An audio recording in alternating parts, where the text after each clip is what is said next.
Փաշինյան, դուք ասում եք ԱԱԾ-ն ձեր ենթակայությամբ է գործում, բայց արդյոք արձակուրդի մեջ գտնվող վարչապետին կարելի է ինչ-որ տեղեկություններ փոխանցել եւ վարչապետներ որպես տեխնացու դա քարոզչական ժամանակ հայտարարի եւ ամեն դեպքում պատրաստվում եք 200,001 զանգ ունենալ Վլադիմիր Պուտինի հետ այս թեմայով թե չէ, ասել եք 200,000 զանգեր։ Ինչքան։ Երևություն, 200 բաղարանության ասում իսկ կազմակերպում է, ապենց այ, հնարավոր է, որ այդ թեմայով էլ Վլադիմիր Պուտինի հետ խոսեք թե չէ, և իմ հիմնական հարցերը Այդ հիմնական հարցերը չէ։ Ոսկի ձկնիկի անեկդոտը գիտեք։ 300,000 ադրբեջանցիների թեման այս քարոզ արշավի հիմնական բանավեճերից մեկն է։ Ուժեղ Հայաստան կուսակցության առաջնորդ Սամվել Կարապետյանը գրեթե ամեն օր պնդում է, որ ձեր իշխանությունը նրանց ընդունելու պարտավորություն է ստանձնել եւ ասում է, եթե նման բան չկա, թող որ Փաշինյանը կանգնի ու ասի սուտ է։ Հիմա դուք ասում եք սուտ է։ Եվ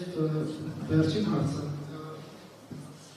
և մեկ հստակեցում ամեն դեպքում պարոն Փաշինյան, տեսեք, դուք ասում եք սուտ է այդ հարցը հիմա այս փուլում չի քննարկվում, թե տալիս եք երաշխիքներ, որ ձեր իշխանության օրոք ադրբեջանցիներ չեն բնակեցվել Հայաստանում։ Տալիս են երաշխիքներ, որ ոչ միայն իմ իշխանություն, այսինքն չէ, հենց մեր իշխանության օրոք տալիս են երաշխիքներ, այո, տալիս են երաշխիքներ։ Ասեք ամբողջական Ինչ։ Եվ պարոն Փաշինյան, շաբաթվա սկզբին մի տեսանյութ ցուցադրեցիք, որտեղ դիմակավորված անձիկ սպառնում են, ամենայնպես հանրությունը ձեր ռիլից դրա մասին տեղեկացավ, եւ ասացիք, որ գտնելու եք իրենց, իրավաբանները սովորաբար շուտ գնում են եւ այս փուլում ինչն է հապաղումը, որովհետեւ երբ որ այս պայմանավորվածները մանրամասներ չեն հրապարակվում, ընդդիմության խոսույթն է ուշագրավ դառնում, որ սա իշխանությունն է կազմակերպել քաղաքական դիվիդենտներ հավաքելու, հանրության մոտ հուզական պրոցեսներ առաջացնելու եւ ռեպրեսիաներ կիրառելու համար։ Եվ մեկ կարճ հարցը, պարոն Փաշինյան, ձեր խոսույթի հետ կապված կզեցնել, չոքացնել, ֆորերով տալ, կողել եւ այլն, երբ դուք նման խոսույթ եք կիրառում, հիշում եմ 2020 թվականի դեկտեմբերի 2-ի ձեր ֆեյսբուքյան գրառումը, որտեղ ասում եք, երբ հայրանքին հայրանքով, վիրավորանքին վիրավորանքով չպատասխանեմ, խնդրում եմ դա չտալել որպես թուլություն կամ վախկոտություն, այն նվիրվածություն մերից կընդունած էթիկայի կանոնակարգից, դուք այսպեսով եք նվիրված ձերից կընդունած էթիկայի կանոնակարգին, պարոն Փաշինյան։ Նախ ես ձեր հետևից չեմ հասցնում գրի առնեմ բոլոր հարցերը։ Զանգ, գիտեք, զանգ միշտ էլ կարող է լինել։ Այսինքն դա աշխատանք է, հարգելի գործընկերներ։ Այսինքն զանգը ես 200 զանգի համար ինչի համար եմ ասում, որտեղ դա այսինքն աշխատանքի մաս է ամենօրյա։ Եվ զանգը լինում է ըստ անհրաժեշտության, ըստ պատերության։ Կարող է լինել, կարող է չլինել։ Երկրորդ հարցը, որ ես արձակուրդի մեջ եմ, լավ ես արձակուրդի մեջ եմ, ուրեմն ինչի եք ինձ հարցնում Հայաստան-Ռուսաստան հարաբերությունների մասին։ Ես էլ կարամ ասեմ, ես արձակուրդի մեջ եմ, ես տեղացին ինչ է կատարվում ընդհանրապես։ Այսինքն հասկացան, որ արձակուրդի մեջ եմ, բայց վարչապետն եմ, չէ՞։ Հիմա Հայաստանի Հանրապետությունը վարչապետ ունի, թե չունի։ Բնականաբար, ասենք ինձ ամեն օր զեկուցվում է իրադրությունը, բայց տեղյակ չլինեմ։ Թիմակի հետ կապված, ես կարծում եմ մենք անձանց շրջանակը պարզաբանել ենք մոտավոր եւ ըստ էության այն անձինք, որոնք մենք կարծում ենք, որ այդ տեսանյութի մեջ են, իրանք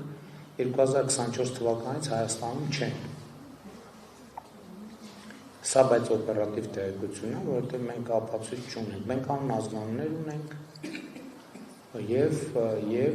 այդ անազգան բնականաբար եթե բնականաբար նրանց հայտնաբերելու ուղղությամբ ջանքեր են գործադրել եւ տեսել են, որ նրանք 2024 թվականից Հայաստանում չեն։ եւ ավելին նախկինում մեծ հավանականությամբ նրանք այլ գործերով մեր հետաքրքրության տիրույթում են եղել մասնավորապես հնարավոր է ապօրինի վարձկանության տրամաբանության մեջ գտնվող անձինք լինեն իրենք հնարավոր է բայց սա ընդհանրապես օպերատիվ տեղեկություն է սուտ է մի անգամ ասցի ճիշտ է ասցի ասելա կալուգացի օլիգարխ ասելա թող Նիկոլ Փաշինյանը կանգնի ասի որ սուտ է ես նստած ասեցի որ սուտ է եւ երաշխավորում եմ թե չեմ երաշխավորում այո երաշխավորում եմ եւ դա կապված է նրա հետ որ ես ասում եմ որ Լեռնային Ղարաբաղի Ղարաբաղի հարցը փակված է Ղարաբաղի հարցը չի շարունակվելու վերադարձի թեմա Ղարաբաղ չի լինելու վերադարձի թեմա Նախճեվան չի լինելու վերադարձի թեմա Բաքու չի լինելու վերադարձի թեմա Սումգայիթ չի լինելու վերադարձի թեմա Կիրովապատի չի լինելու եւ վերադարձի թեմա Եվլախ չի լինելու վերադարձի թեմա Գետաշեն չի լինելու եւ այլն եւ այդպես շարունակ այո երաշխավորում է դա անհեթեթ թեմա է դա կոնֆլիկտի թեմա է դա խաղաղության թեմա չի եւ սա այնքան ակնհայտ է ես նույնիսկ զարմանում եմ որ այսինքն դուք ասացիք հիմնական թեմաներից մեկն է քարոզարշավի ասենք դա ինձ համար նորություն է որ դա հիմնական թեմաներից մեկն է քարոզարշավի կրկին սուտ է եւ երաշխավորում է Քյարքյանունը Google Maps-ում նոր չի հայտնվել միշտ է եղել միշտ եւ մնացած էլի հարցեր խոսույթի հետ կապված հա 1 2 3 4 5 6 7 8 9 10 11 12 13 բայց ամեն ինչ չափսահման ես օգտագործել եմ այն բառապաշարը որ իմ դեմ է փորձել իմ դեմ են օգտագործել դե դրա համար ես ասում եմ որ այդ հարցի լուծում մեկն է ուժեղ Հայաստան Բարգավաճ Հայաստան դաշինք ուժերը պետք է խորհրդան չանցնեն ուղղակի եւ դա շատ իրատեսական խնդիր է եւ հակառակ դեպքում չի լինելու որովհետեւ այդ մարդիկ փաստակ չունեն էլի տենց ինչ որ անընդհատ ինչ որ բաներ են խոսալու եւ հա կարելի է մի անգամ երկու անգամ 3 անգամ 10 անգամ 20 անգամ 100 անգամ բայց այսինքն դա չի կարող հավեր շարունակվել եւ ես ասում եմ այդ դոզան էլի կուտակվելու է եւ հակադարձվելու է ես չեմ պատրաստվում ամեն օր անեմ դա բայց դա ի վերջո հասկանում օբյեկտիվ իրականություն է հազար ներողություն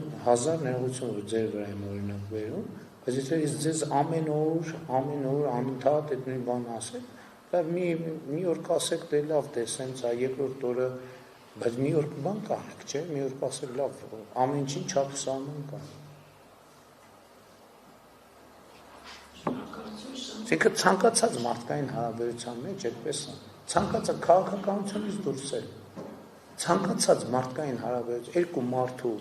ցանկացած հարաբերության մեջ տենց է որտեվ հա դուք կարող եք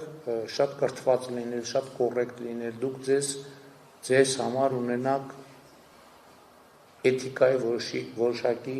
բաներ կանոններ բայց մի X պահ կա որ ասեք հա լավ հասկացանք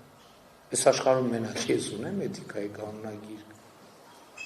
Այդ էթիկայի կանոնագիրքը իմիջայլոց, եթե հիշում եք, ես 2025 թվականի հունիսին չէ, ավելի ուշ, ես ասացի եկեք դադարեցնենք դա։ Բայց այդ առաջարկը ման չստացավ, արձագանք չստացավ, եւ նույն ձևի շարունակվեց եւ շարունակվում է։